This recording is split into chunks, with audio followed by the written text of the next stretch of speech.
Good afternoon, everyone. My name is Krishna Kumar Singh. I'm from Millets Technomedia. And today we are having a special webinar in associated with Financepeer. The webinar topic will be reimagining human connection through technology and innovation in education. And for this, we are having a eminent speaker from school fraternity. So, starting with the our moderator for today's session is Neeta Bali, Director Principal GD Goenka World School, Gurgaon. Welcome, ma'am.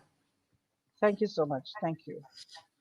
The next panelist will be Bhavana Gupta, Principal Sir Padampat Singhania Education Center, Kanpur. Welcome in the session, ma'am. Hello, Our next everybody. panelist, welcome, ma'am.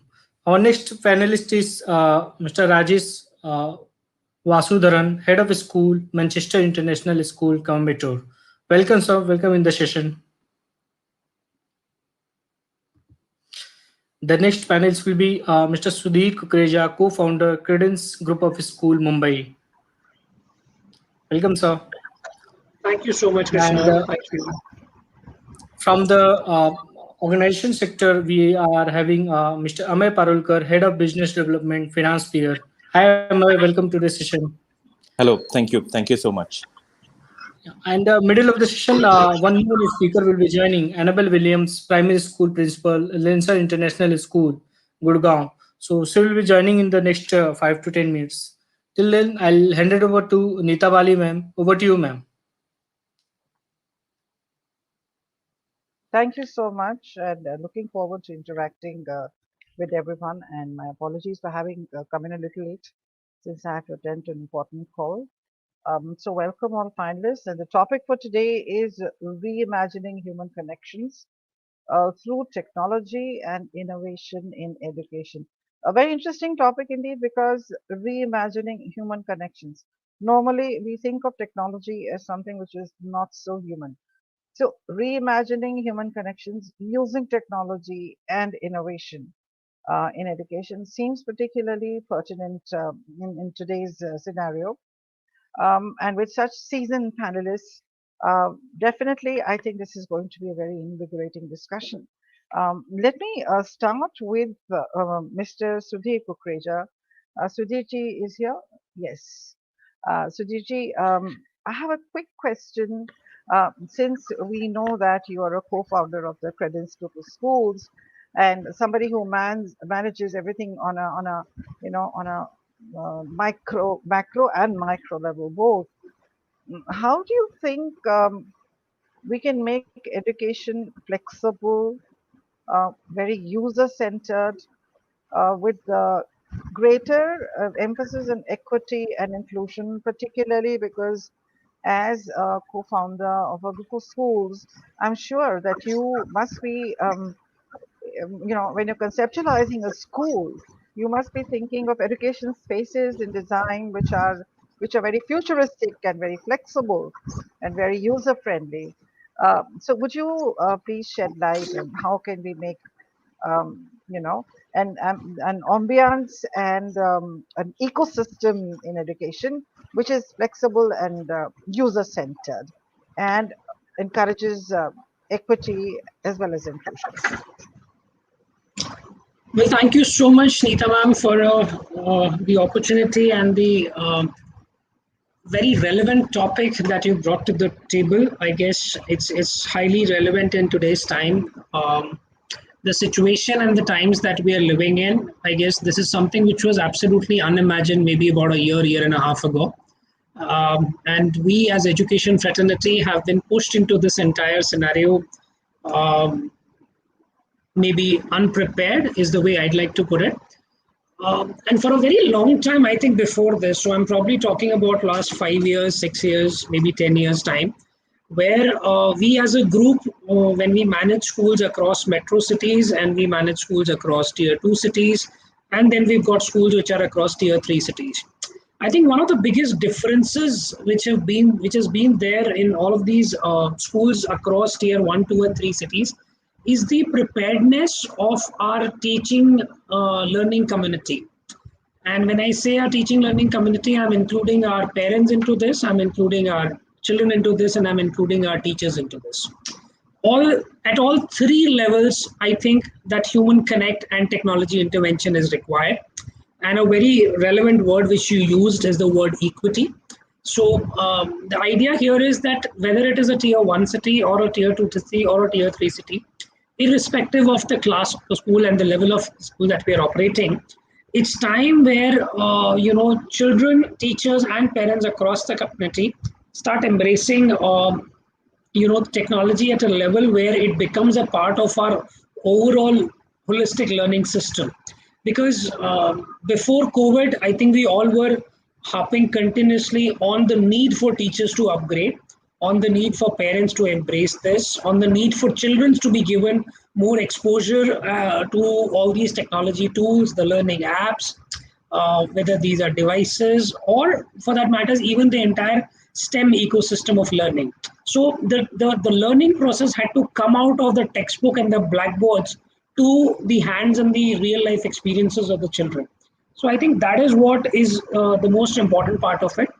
As a group, I think what we've been investing over the last 10 years is in the development of our teachers, upgradation of our teachers, building a social connect, bringing in all our parents and our children on various tech platforms, whether it is the school apps or the management apps and the homework apps and learning apps and whatever.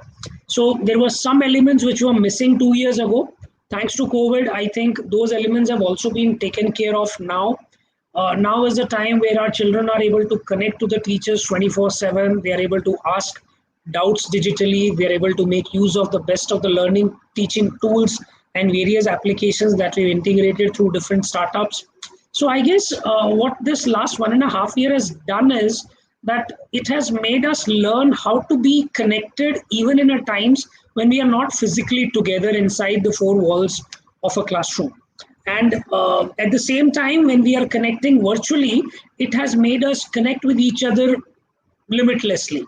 So in the last 1 year, I would have probably been a part of various panels where I have shared ideas and learned from various peers of mine who've been based out of various parts of different countries. And I think that has been possible because of this virtual community that we've created, thanks to technology and the integration that's coming up. So I believe this is something which has given us an impetus. We might want to build on this. I don't know how far this will take for us to come out of the COVID situation, thanks to the second wave now. But since so long as we are into this process, I believe the most important part is building on this entire foundation and then making the best out of it to bring in the best of two worlds, whether it is a physical or a virtual world. Both of these coming together would probably be beneficial for all our stakeholders in the ecosystem. I think the points that you raised, Mr. Kukreja, are so very relevant. In fact, in the last 1 year, we've seen a sea change in the educational ecosystem. In fact, earlier, I found that a lot of teachers probably were averse to technology. But I think overnight, with the COVID crisis, people adapted to technology like fish to water somehow. And so beautifully, you said that learning has indeed come out of the four walls of a classroom. In fact, the canvas has become that much bigger and wider. And definitely the use of the apps that you're speaking about, a lot of schools are encouraging use of the apps in order to enhance teaching learning. I think it'll go a long way. And now we've reached a point of no return, probably, because I don't think we can go back to the old chalk and talk anymore. So very well said. And I think as somebody who's a promoter and a co-founder of schools, you can make that much more difference in setting up new systems, new ecosystems that others could emulate. Thank you so much, Sujiti, for sharing such valuable input. I think this should be very useful to a lot of us. Let me now ask, Bhavnaji is here. So Bhavnaji, let me ask you a question which is very, very close to my heart and I think so pertinent and so topical. In a situation like this, where children have been closeted in their homes for more than a year now, and have had very little pure interaction, very little interaction with their friends. How do you think we as educators need to provide a special human touch to ensure the mental well-being of the children, because it has been very adversely impacted by this entire scenario? So, Bhavnaji, over to you. Thank you, madam. Good afternoon to one and all present here. And I would like to congratulate LX and Digital Media Magazine for conducting webinar on such a relevant and important and significant topic, reimagining human connections through technology and innovation in education. I'm Bhavna Gupta, the principal of Sir Padampat Singhania Education Center, located in Kanpur in the state of Uttar Pradesh. I feel my role is of a facilitator, and I'm passionate about learning, imparting skills to the educators, enhancing pedagogy, and bringing enriching and positive changes in the education. Like ma'am has put up a question, I feel all along we used to believe that someday virtual learning would take a strong hold over our classrooms. Though many of us argued that human touch can never be replaced. The physical presence of a teacher, the vibrance of a classroom, the class buzzing with activity. But here we are. We've almost completed a year's time. And I feel there was simply no choice but to shift towards this virtual mode of learning and teaching. And I feel it has become a real thing, and our goal has always been engagement of student. I think when we first started on the virtual platform, one of the most pertinent questions were how to engage students, how to keep that learning experience effective, how to make it more meaningful. We had to equip our teachers with tech tools to help them innovate, create, interact, and make the environment all the more conducive. I feel Winston Churchill has very aptly put in that where my reason or imagination or interest were not engaged, learning would not happen at all. So I feel an online class uh, can be very content heavy. Our teachers, rather teachers everywhere across, are trying to balance out the content with effective delivery. And regarding the human touch, I feel that now because we cannot meet the children on a physical mode, uh, like I'll just share an experience. When the school had opened for about 2 3 months, I told my teachers very clearly that instead of going ahead with academics, you need to connect with the children and ask them about their general how abouts. Ensure that they are emotionally confident, they are stress free, there's no anxiety, and whatever amount of aid you can provide to build that confidence back into the children is very, very important. I feel at our place, the teachers have played a role of a counselor, where they are trying connecting with the parents, we are trying connecting with the students, and they are readily available at any point of time to ensure that learning is happening in a positive manner, and there is no pressure, there is no such turmoil in the minds of the people. Then regarding human touch, I feel um, there has been completely a paradigm shift. So we can the teachers can craft lessons in a way so that the classroom is full of that chatter, that mischief, that drama, those arguments, those debates, and the discussions are a perfect platform. Instead of a teacher just picking up and completing the topic, the teacher should, now we've tried learning it in such a perfect manner that teachers should ask the children to turn on their videos and interact with them.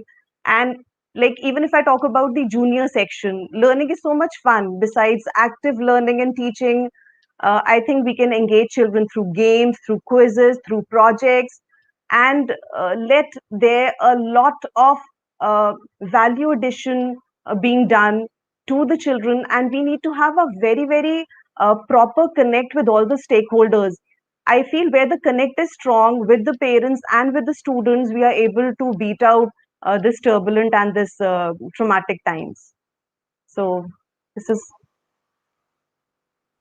Thank you, Bhavna. I think so aptly put. A few things that you spoke about. You spoke about the importance of imagination in learning. And I think without imaginative teaching, no effective learning can really happen. And how well you described the fact that we need to craft our lessons very well. You also spoke so well about the connect not just with children, but also with the parents. In fact, I think the circle is never comes full. The circle of education never is complete because parents are a very important cog in the wheel. So unless there is complete collaboration between home and school, and unless home and school work in tandem with each other, the cycle of education can never come full circle. So very well appropriately mentioned. We have Miss Annabelle also who's joined us. Welcome, Annabelle. Um, Hi, good afternoon. Good to see you here. Um, Let me quickly go to Mr. Rajesh Vasudevan, Head of School, Manchester International School, Coimbatore. Um, uh, Rajesh, if you could comment on what are some of the things that you do, what are some of the strategies that you employ to make your education in your school impactful? That's one, and responsible. That's two. Impactful and responsible. Some of the best practices, if you could share. Thank you for that wonderful question, Ms. Neeta Bali. And a very good afternoon to all the panelists here. In fact, that's,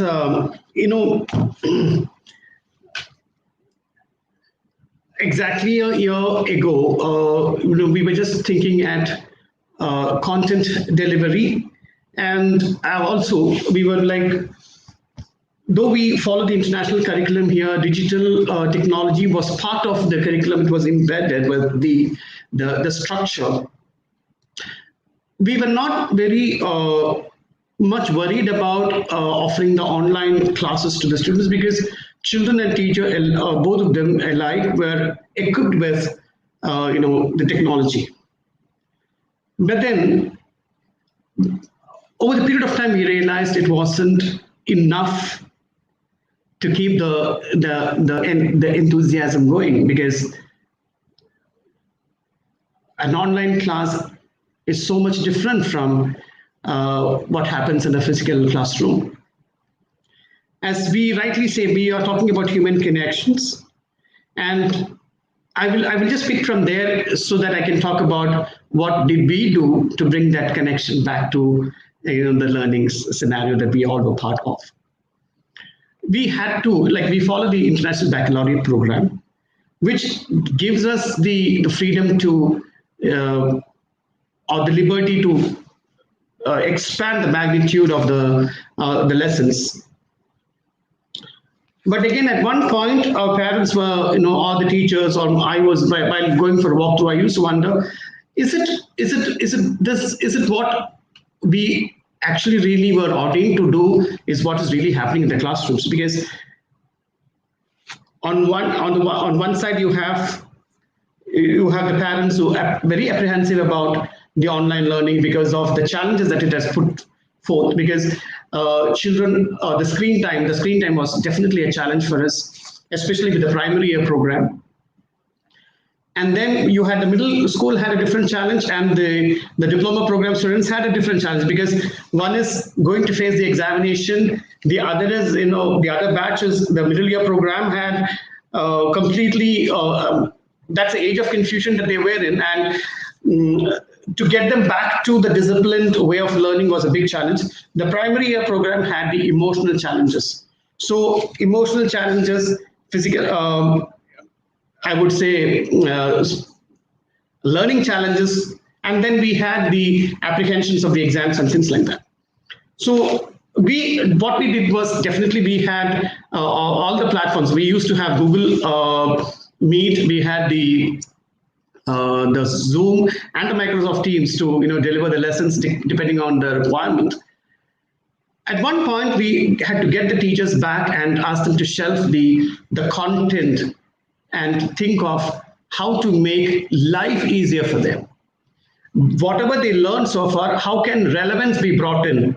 Because at the end of the day, education is all about connecting certain dots that were missed. It is all about making life meaningful for them.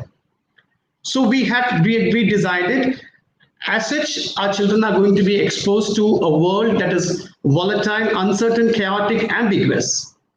So if that be the case, if that is the scenario that they're going to be in, and this COVID-19 situation, the pandemic, the last 10 months have given them the first-hand experience of what uncertainty is all about. So we had to reinvent the lessons that we were doing in the classrooms and making it more localized for them.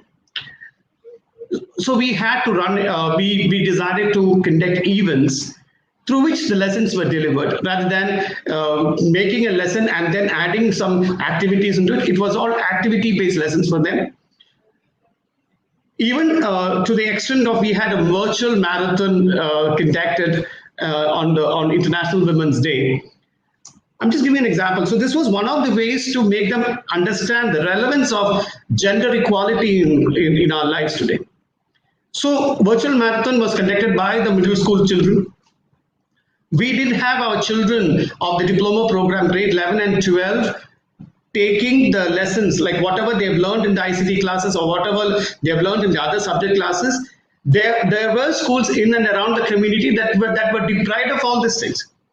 It is not about what our school faced was digital use divide, but then there was a majority of the digital divide was happening across the community. So our students trained teachers of the community as to how we can develop a digital technology embracing classrooms for them.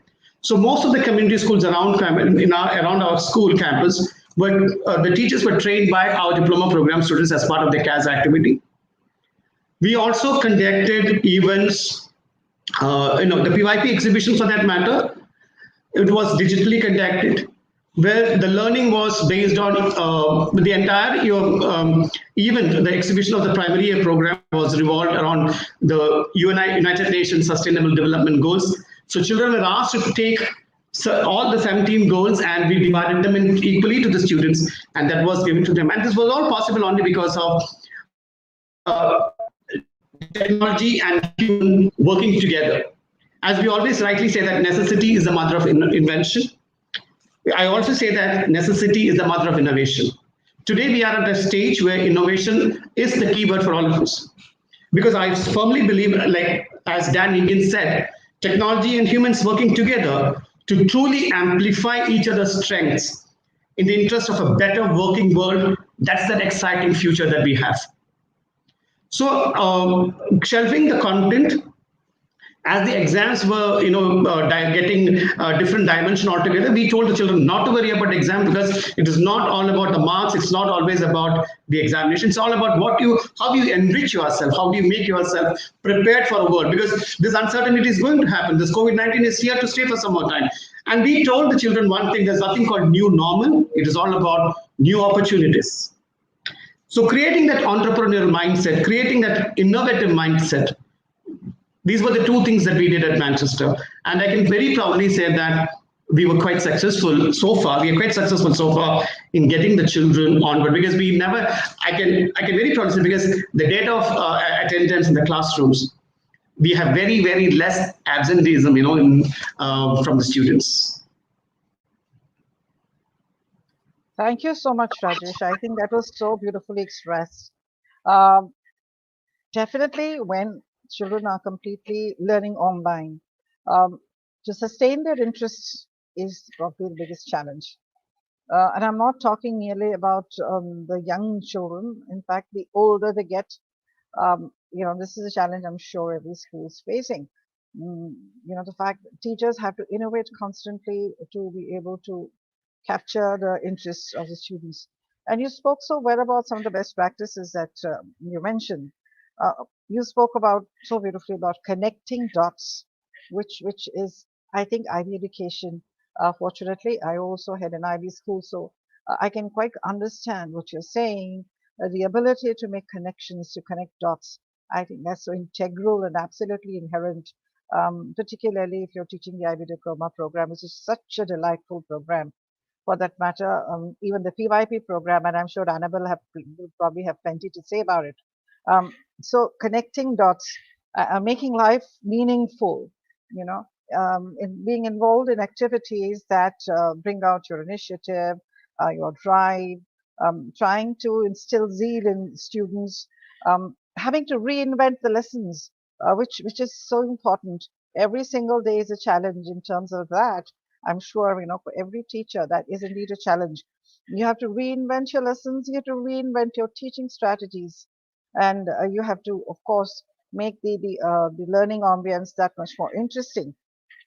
And also, I think I quite agree with you that uh, being able to organize events through which students are not merely learning the essential skills of planning and organizing and executing and reflecting on the success or the gaps. I think that it again is very important, but also um, probably it brings children together, even if it's online, and these events, I think, go a long way in building what are so-called the 21st century life skills, which I personally feel are perennial skills. They've always been there: skills of collaboration, skills of problem solving, critical thinking skills. I think these are skills that have existed forever, and so they are perennial skills. We won't call them just 21st century skills. And of course, that is so interesting, a virtual marathon. I definitely like to tinker with this.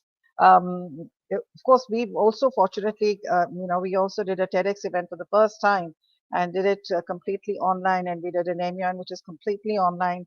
And I was so happy that we could do all the calendared events. I'm sure all of you have done the same. And wonderful to have heard about, the way you managed all these events, because these events are a great way of boosting the morale of the kids.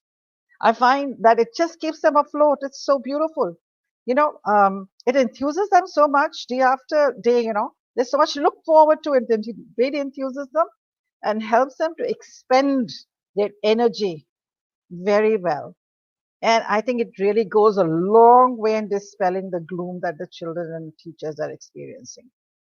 I'm really of the opinion that these events teach much more than what you learn inside the four walls of a classroom or what you learn online. Let me now go to Miss Annabelle. Since Annabelle represents, she's a primary school principal at Lances International School. Annabelle, I'm understand also with a huge wealth of knowledge, particularly in expertise related to PYP. I've heard so much about you, Annabelle. So I'd like you to speak a little about what are some of the best practices that you use in the primary school, particularly in the context of international education, that can make education for very young children more impactful. I think thank you so much, first of all, to Alex for inviting me. And thank you, Ma'am Neeta, for recognizing the work that I have done in the region. And of course, it's always about collaboration for our schools. That's why I'm very excited to be able to share my thinking as well to all of you. Same way as I collaborate with GD Goenka and any other primary schools in the region. This is one of the most important element of internationalism for me, and that is to be able to open our classrooms to the other classrooms, not just in the school or in the region, but also outside of India. So this is one area that I think was boosted by the pandemic. I would say it's the positive consequence of it, because now everybody's much more equipped to communicate with anyone and everyone. The only thing we had to do was to arrange the time, because obviously other schools are in other parts of the world, and they are of a different time for our schools, from our schools here. So I had to just arrange that. Everything else fell into place. The children in these schools, they love to collaborate and share. And I think they're also, like what we're experiencing, not so happy to be at home all the time. And so because of this, they want to just share what they know, and they want to be able to know too what the other students in the other parts of the world are experiencing. So for me, one of the most important elements element of really promoting international mindedness in our schools is to just open our classroom to different perspectives. And I want to start with opening our classrooms to other teachers from other schools, from other countries. They may not be IB schools, they can be any school who are willing to share with us anything that they're learning about. Say, I have a grade 5 unit on environment, and Mr. Rajesh mentioned about sustainable development goals, and that is also something that they have taught in other schools, and that's one area where we started to collaborate upon. Really relevant topic, and commonalities are prevalent. Another one that I want to highlight, of course, is that parents are wonderful resource for developing international mindedness, because even though we are in the same country, they do have a lot of different perspectives. People would say, oh, in my province or in my state, this is what we do. And then we find, oh, we're all in India, but we actually have so many different perspectives already from our parents, grandparents, huge resource, and they cannot stop talking. They cannot stop sharing. So please invite them. Another element, of course, is inviting the local government, the local communities, the non-government offices and organizations that are very available as well to share with us. So just recently, we had a unit on, I think it was on sustainability of animals, and we were able to invite prestigious guest speakers from the government to come and tell us about their programs. The kids enjoy learning so much from different people, not just from the teacher. And international mindedness is not because you're from another country. It's because you open your mind to different perspectives, not of nation, but also of age. So like I mentioned, you've got the very young children, teenagers, senior school kids, parents, grandparents, great-grandparents, let them all come into the classroom. With this, the children learn to solve a lot of things. And that's the value of education, really, to help the children learn skills that will solve conflicts, avenues for them to just explore their thinking and be much more respectful of other people's thinking. So that's what I think has really caused many students to understand other people better. It's the avenue that we as a school need to provide. Thank you so much, Annabelle. I think that makes, I can completely relate to what you're saying. Collaboration, I think, is at the heart of PYP, or for that matter, the IB pedagogy. It's completely something which is so integral. But there is that much more need for further collaboration. In fact, I was listening to you. I was mulling over what are the other ways perhaps we can further strengthen the collaborative work with the other schools. It's not just about opening our classrooms. I think it's also about opening hearts. So if you are, if you're open-minded, and that again is a fantastic learner attribute in the IB. And I'm sure Rajesh and Annabelle can completely relate to that. So being open-minded, being risk takers, the ability to understand that other people with their differences can also be right, and then to be able to collaborate. That's perhaps true international mindedness. A lot of people mistake international mindedness for international exchange programs. Well, yes, that may be one part, but there is so much more to that. And the fact that you spoke so well about you know extending this kind of collaboration to teachers and to other schools, not across the world, but across your own city, and different kinds of schools, not just the IB schools, but also the non-IB schools. But let me tell you, whether we teach the national curriculum or you teach the international curricula, I think international mindedness has something to do with a mindset. It's more a mindset than a curriculum that you study as such. Let me now come to Mr. Parulekar, the head of business development, Financepeer. Amey, is that right? I hope I'm That's right. pronouncing your name That's right, correctly. Neeta, ma'am. Yes, ma'am. Yes, ma'am. You've got it right. All right, all right. Amey, you're not really an educator or teacher per se. Right. I'm presuming that. that you're not really a teacher per se. You're not one Right. of Right. us. Um, Right. so, as an objective onlooker, and Mm-hmm. perhaps I don't know if you're a parent, if you're one, perhaps also from that perspective, um, Right. how do you think enhancing and encouraging teacher engagement with students? How do you think if we give teachers improved access to content, to data, to networks, to technology, it is going to improve teacher engagement with students? Do you think Indeed. over the Indeed. period of 1 year it has, and you think we can do it further? Well, of course. In fact, there has been a dramatic change in the way in which teaching has evolved in the last 1 year. In fact, until the year 2019, to be very honest, despite of me being from the tech side, I wasn't really aware of what Zoom is. And today, I believe most of the classes and everything is being done on Zoom or on similar applications. So yes, also not really being an educationist, but having funded more than 600 institutions across the country gives me a bit of a perspective which is outside most of the educationists and most of the things which may not have been noticed by a lot of you guys. Is something which I would like to share with everyone. So yes, one of the most important things is innovation. So as I speak, I'm sitting with a pencil in my hand because my laptop just stopped working an hour back, and I'm innovating with a book and a pencil. So I'm back to the good old days.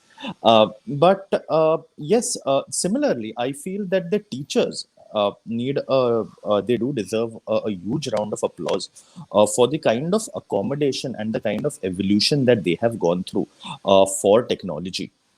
This was something which was unheard of for a teacher. A teacher is more used to having a whiteboard in front of her and explaining to children how concepts work. And me being an engineer, that is something that which I learned all my life. But most of these faculty were not really aware on how exactly the internet works. How exactly can I teach online? Uh, if I'm at home and if I'm on a camera, are the parents also watching? Is there something which I need to say? There is constant scrutiny on everything that a teacher is doing, which is a very, very big deal. But the teachers have handled it with aplomb. And one of the things that I believe that is going to be an outcome because of the entire COVID situation is yes, technology is here to stay. In fact, it is going to be amalgamated with education to ensure that the results are more optimized. Uh, like take for instance today, if when I was in school and when I was in college, I remember the class teachers coming to class with piles of answer sheets and correcting them in front of us as they are teaching us. Today that is not really needed because with the help of technology the results are right there in front of you. Also, there is some great diagnostics which happen today which was not available earlier. So today I can tell if a child is maybe weak in algebra. In algebra, what are the lessons where probably one child has not understood? Or in case if there's a huge cluster of people who have not understood that concept, then me as a teacher maybe have jogged through that a little too fast and I need to take my time and explain that a little better. So all of these analytics, all of these factors do come into play, and that is something which is something which we can take away from the pandemic. Along with that, another thing is like Annabelle mentioned, that as private schools, we are the torchbearers. We are the ones who set an example for government funded schools, for schools where probably the skill level of the faculty is not so high. If we can give them an opportunity to come in and take a look as to how private schools are coping up with it, they may not be able to incorporate all of the things that we do at private schools, but probably some of the things can be taken home by them, or maybe if the government can go ahead and maybe help facilitate a couple of things for them, it would be extremely handy. Like today, I know some of the domestic help that we have at home want to rush home early because she has one phone and she has two children who need to be learning from that one device. So there has to be certain initiatives which can be taken by the government as well, and us as private school owners, we can go ahead, we can maybe help introduce these things to the lower strata of the schooling department as well. Along with this, I've seen that there is a great gamified learning which is available today, which was not available earlier. So earlier, I was a bit of, despite of being an engineer, physics was a bit of my weak point because I couldn't see momentum. I didn't understand what mass is, what gravity is. I couldn't tell the difference because I couldn't see it. But today, with the help of these online platforms, it is beautifully explained as to what exactly force is, what acceleration is, what inertia is, and how are they different from each other. Because these are things that you can't really see. There is no visual medium. So now, with the help of technology, students can actually do that. So that is something that I feel is fantastic, and that should be here to stay. Along with that, us also being a startup, we do have the burden of ensuring that we are a step ahead. We do have a lot of help from the government coming in, like the government of Telangana has created something called T Hub. So in T Hub, if you'll go to see, there are different educational startups which are working together. I don't know how many of you have, I'm sure most of you guys have got a chance to watch Three Idiots. So in that, just the way they have Funsuk Wangadu's lab, similarly, they have something at T Hub where all of these startups have these motherboards which have been created through Lego. They have created instruments, and these can be help to teach children everything right from coding, and they can build everything from buildings to cars to trains, everything using this technology. So I see some government, some states moving ahead and going and taking up these opportunities, and I really hope if the central government gives some, say, relaxes some of the duties, maybe goes ahead and gives some complimentary sessions to these children, because if this syllabus goes ahead and goes to the children, I'm sure it will be path breaking for them. Along with this, we should not also ignore the fact that health is of paramount. So we need to have certain exercises which are physical. For that, we have created our own Financepeer app. If you can just log in on the app, you can do literally everything that a school would need you to do. So in short, right from buying a laptop to going ahead and getting lessons from Mahendra Singh Dhoni, to going ahead and learning acting from Nawazuddin during your free time, learning singing from Sonu Nigam. There are plenty of there are plenty of options which are available on the app, which I'm sure are going to help children go ahead and connect with each other and be better students as well. Thank you. Thank you so much. Thank you so much, Amey. I thought it was very, very beautifully put. And I must also express my gratitude on behalf of the entire teaching community. The fact that you said that teachers would come forward and teach with such aplomb, in spite of some who had resisted technology initially, and also the other impediment is you're so right. Somebody mentioned here that you always have parents watching over you, the big brothers watching you. So I think that itself is such a stressor. So I think in spite of that, the teachers have coped very, very, very well. Although I must say that over a period of time, parents have realized that you know I'm sure they're also at the end of their tether, keeping children at home. So they probably realize the predicament of the teachers. But definitely, teachers deserve a fantastic round of applause for what commendable work, whatever commendable work they're doing in whatever constraints they're working under. Also, we spoke about, I think initially Mr. Kukreja has spoken about the digital divide. Not everybody will have 2 and 3 devices at home. So it's going to be really difficult for, there are 2 and 3 kids at home. So how do you manage with the limited number of devices? But everyone is aspiring to learn online, which is again very, very encouraging. Not just the affluent, but also those who belong to the middle class. Everybody is aspiring to learn, which is again a very positive sign. But as a responsible society, I'm sure we can reach out and do something about contributing. The government, yes, but as a responsible society, we must be both responsible and responsive. So I think there probably, perhaps Rajesh, that's where a role of our CAS coordinators would come in. We could always get them to prompt the kids to share information. There may be devices which are no longer of use at home, which can always be, given. to the others for use if they're in good working condition. So I'm sure not just the IB schools, any school, any well-meaning school should be able to do it. Any well-meaning private school with the wherewithal should be able to do that, uh, most definitely. And you spoke about the new app that you brought out, the Financepeer app. I'm sure everybody would want to check it out. And if there's a pilot program, do let us know. We'd like to run it, I'm sure. I'm sure everybody would Indeed, like to. Yeah? indeed, All indeed. right. Yeah. Now, as we edge towards the closure of today's session, which has been such an interesting session, I'd very quickly request each panelist here to give a small passing remark uh, of on anything which is of interest to them, so that we can hear different perspectives. So let me just start with Rajesh ji. It was such a wonderful experience, listening to all of you, and Ms. Neeta Bali, you've done a commendable job, navigating the entire, and I must say, Financepeer is doing a great job with us because we are in partnership with Financepeer. So, so it has helped in a great deal.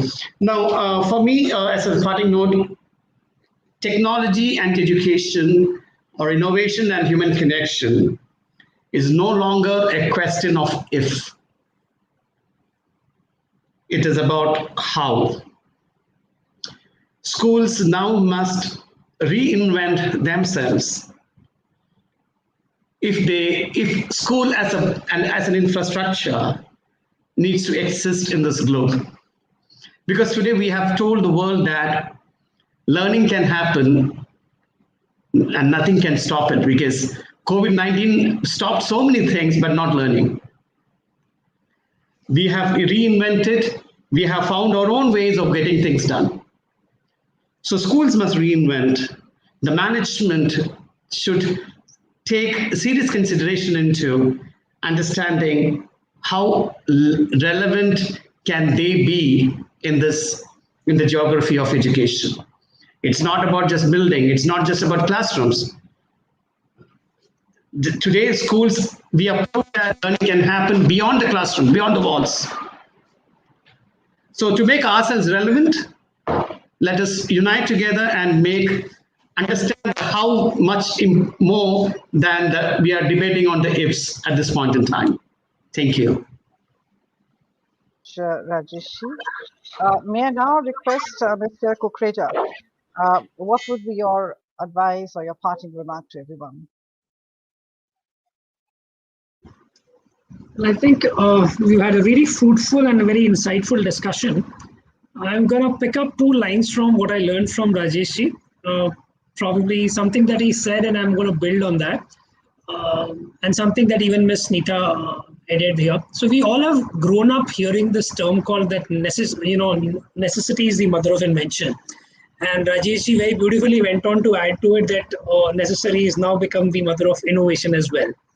But while I agree to this entire phenomenon having taken place in the last maybe 1.5, 2 years, or maybe our lifetime, of course, for that matters.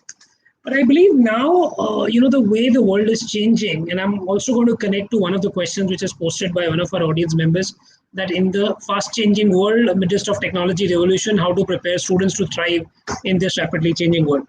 So I think the key to this changing world is that we need to move beyond the necessities.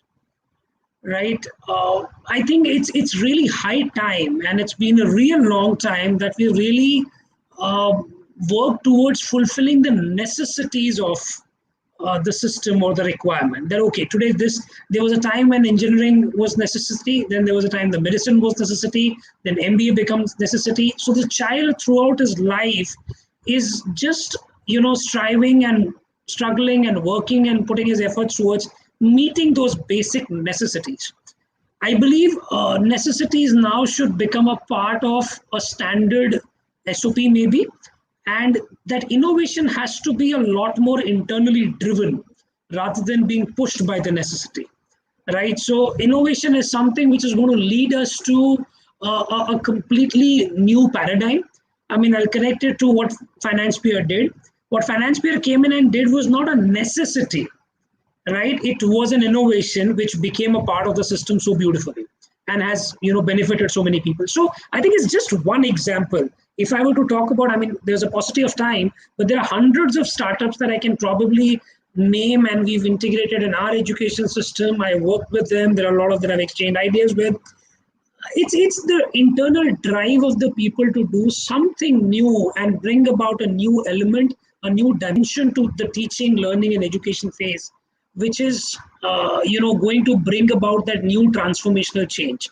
And I believe we as education leaders are the ones who need to shoulder this responsibility to bring in that internally driven innovation in our teachers, students, and the entire fraternity, which will probably set the new paradigm for the new coming generations, so that if tomorrow we have a god forbid we don't have a situation like pandemic, but yes, if there is any such situation like this, we don't have to be pushed by the necessities, but we are rather very well prepared to address it upfront and stay ahead of the curve. That's I think would be my last closing remark to this.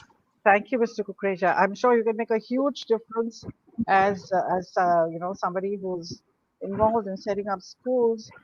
You can definitely make a difference, and the others could emulate that. But there is need for a lot of innovation and even further innovation. I'll take one of the questions from the audience and request Annabelle to comment on this as a closing remark. Um, where I think the audience wants to know, when children are deprived of physical learning, will it not affect their mental wellness? But very quickly, Annabelle, so we can ask the others. Oh, it will. Definitely, it will affect their mental wellness. That's for sure. We know as primary school teachers that if kids don't seem to be submitting the work or the expectation, sometimes a quick 5-minute run in the field, one day, once they come back to the classroom, will give us 120% of what we expect from them. This is proven by research, and it's impossible for children to be outside of their natural environment, and that is through play.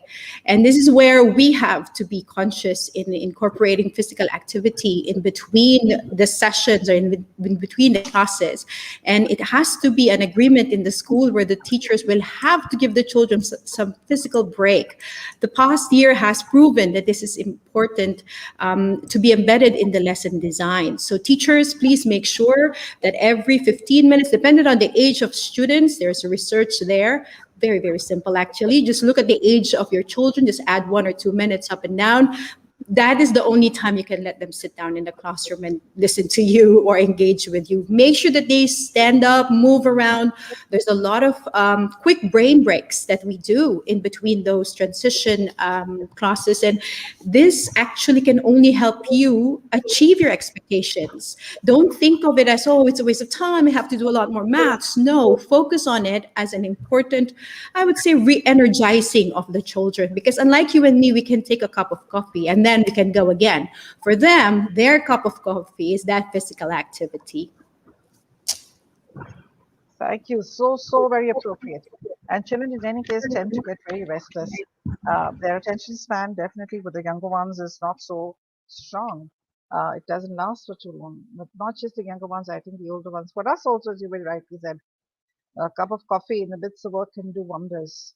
So it is expected that the children should be provided with opportunities to replenish their energy. Now, I'd like to come to Bhavna ji. Bhavna, ma'am, if you could also take one question from the audience, which says, how can we bring data-driven and evidence-based learning in the education sector? But I think we'd like you to dwell very quickly and speak a little about evidence-based learning.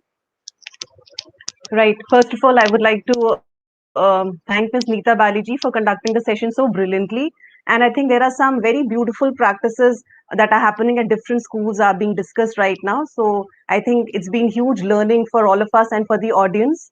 The question says, children, how can we bring data-driven and evidence-based learning in the education sector?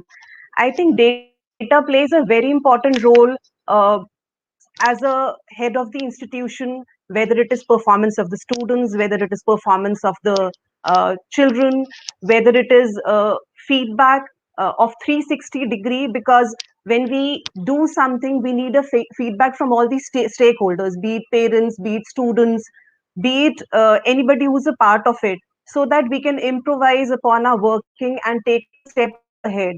So I think uh, even at our place on a monthly basis, we were conducting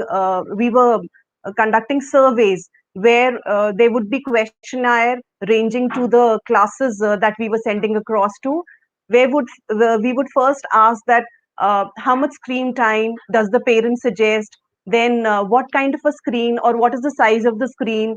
Initially when we started, I realized there were a lot of children who were on mobile phones, and then gradually we tried bringing them on bigger screens, maybe the LED screens or laptops or desktops, whatever best was possible. So I think for sure data plays an important role, and these Google Forms and the assignments and worksheets and everything happening on an objective base. Even we came across an in-house system of testing children. Initially, we had testing on an objective platform, but then we thought that we should actually see how the children are able to express themselves so that they don't miss out on their written skills. So we developed a process where we started testing and analyzing their work. That is, they would express themselves on a subjective question, and the teachers would connect with them one to one and give them feedback accordingly. So definitely, I feel this plays a real important role, Anita ji. Thank you, Bhavna. Thank you. That was so beautifully put. Very relevant inputs. Finally, we have Amey. Amey, what is your parting advice, so to say, to all of Well, us? well, well, I consider myself as small fry. I'm not really in a position to go ahead and advise you. But one of the things which I can do is, I believe most of you are aware that Financepeer is India's largest fee financing solution for schools and colleges. But along with that, because of the COVID situation, we've come up with a lot of exceptions. We've come up with a lot of new programs to make life easier for you, which means that today I have a central tie-up with Apple, where we can get Apple devices for all of the students in your school for as low as 2,000 rupees per month, which the parent has to pay and not the school. So it is super accessible. For around 25,000, a parent can actually take home an iPad, which is available in the market for north of 35,000. So this is something which we have made available, especially for schools. Along with this, like I mentioned, we have our app, which has the Financepeer learning platform. Children can go there and they can learn whichever course that they want. We have a ton of free knowledge courses. We've just tied up with Khan Academy internationally, so we have all of the Khan Academy courses coming up as well by next month. Along with that, we are also giving out a free student card to all of the students which we are working with, where children can understand how to use money efficiently without actually having cash in hand. So they will understand how to use where to transact, where not to transact, with complete control of the transactions in the hand of the parent. So that is something which we are also offering. And also to all of the schools, right, which are still, I'm sure most of you have your own ERP solutions or something at hand, but we have created our own homegrown software, which is for free for all of the schools which are a part of this panel today. It can handle everything right from admissions to finance to inventory management. I'm sure once the schools reopen, a lot of inventory is going to come in because the sanitization, gloves, masks, etc., transport, alumni management, everything. So we have all of that covered, and we are giving it away to schools for free. We feel that's a little bit that we can do to ensure that schools can run a little bit more smoothly. So I've punched in my number in the chat window. If you guys need any help, I'm always here to help you with it. And trust me, for any kind of assistance that you may need with finance, I'm just a call away. We are not going to charge you a single penny for it. It's completely free. Thank you. Thank you so much, Amey. And definitely this number is going to come in handy with all the freebies that you're offering to everybody. No, I'm just kidding. This Sure. was indeed a very interesting discussion. Um, Mhm. all the panelists had such fabulous inputs and different perspectives that were brought in. And from, it was like looking through the same window, but looking at a beautiful tapestry outside. Thank you so much. I think everyone has been great in the discussion. I've thoroughly enjoyed moderating this discussion because I haven't had to do too much talking. So I must say I've thoroughly enjoyed it because this is right in the thick of a lot of work. But thank you so much, Iles and Digital Learning. Um, Thank you for calling me to moderate. Thank you, all panelists, for putting forward your views, articulating your ideas so well, and sharing. I think that is so significant. Thank you. Stay safe, look after yourselves, and remain healthy in these very, very turbulent times. Thank you so much, and namaste. Thank you, ma'am. Thank you so much for moderating the session very well. It was well moderated and very well delivered by fellow panelists. Thank you all. And moving Thank on, we are having a speaker certificate as a thank you gesture to all our speakers, starting with Dr. Neeta Bali, Director Principal, GD Goenka World School, Gurgaon. Thank you so much, ma'am. you. Ms. Bhavna Gupta, Principal, Sir Padampat Singhania Education Center, Kanpur. Thank you, ma'am. Thank you so much. Ms. Annabelle William, a Primary School Principal, Lancer International School, Gurgaon. Thank you, ma'am.